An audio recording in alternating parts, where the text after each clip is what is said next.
afternoon, everybody. Mike here. A very common question that I get on the channel is, what do you keep in your Challenger Hellcat? So today, I wanted to make a video showing all the things that you need to keep in your car in order to be prepared for any situation. Let's get started.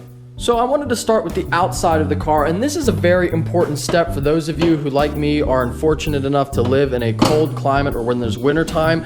So you always want to make sure you have a blanket for your car's engine. Everybody knows engines do not like to be cold. They like to run nice and warm. So you want to get a nice blanket that's going to help keep your engine at a normal temperature. You see, this is like a nice fleecy America material, but you can use any blanket, you know, as long as it keeps your engine nice and warm. It's going to keep it all nice and cozy in there, and you keep it on for about 15 or 20 minutes until the engine is up to its normal operating temperature, and then you can go ahead and kind of pull over or whatever and take it off. But yeah, definitely going to need a blanket for your car. Always an important thing to have.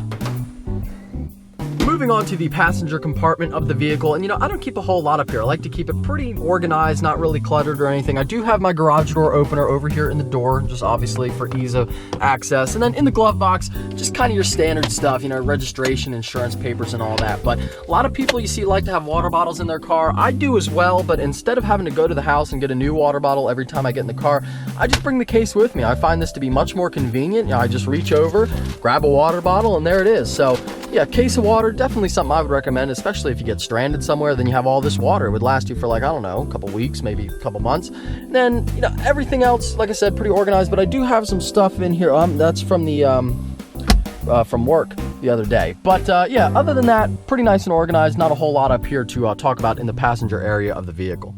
All right, so now for the good stuff. We're gonna go ahead and see what's inside the trunk in order to be prepared for any situation. So we'll just go ahead and press this twice. Open her up.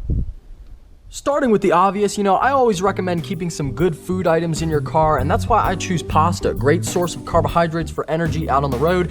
And also, of course, I have my sauce here because nobody in their right mind eats plain pasta. Got a pot of water here ready to boil, and all you gotta do is, you know, put this on your engine and let the car run. Maybe hook up a hose from the exhaust to the pot, whatever. Just get it boiling, takes about 10 minutes, and you have some delicious pasta. And of course, I have all the necessary instruments over here in order to eat the pasta when it's done cooking. All right, so I moved the camera back to the tripod because I wanted to be able to demonstrate this stuff properly. First things first, you got your assault rifle.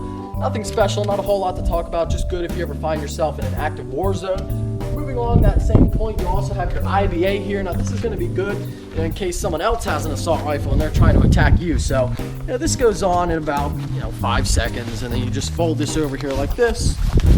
Fold this, then you're good to go. This is going to protect you against some small arms, obviously not the big stuff, but it's definitely going to protect you a little bit better than just your regular clothes. All right, and last but not least, I know what you're all thinking. Well, Mike, that's all well and good, but what about when you run out of food? What are you going to do? That's why I always recommend having one of these. So yes, I always recommend having a heavy rifle. Now this thing will blow a hole through an elephant's ass, and if anybody can tell me what specific weapon this is in the comment section, I'll send you a special box of Alejandro's penis points. So one last thing I wanted to share, just in case I ever get hungry for a quick snack, I always keep some fresh snow crab legs underneath the passenger seat. These are obviously delicious, and everybody's always like, Mike, why do you choose these foods that you have to cook? And I'm like, I got a 6.2 liter supercharged V8. Creating heat is not a problem. So crab legs, absolutely delicious and healthy at the same time. Always a great thing to have. All right, so I hope everybody enjoyed the video of some of the essential items that I keep in my Hellcat in order to be prepared. As always, thank you so much for watching. If you're stopping in for the first time, please subscribe and take care. Have a great day.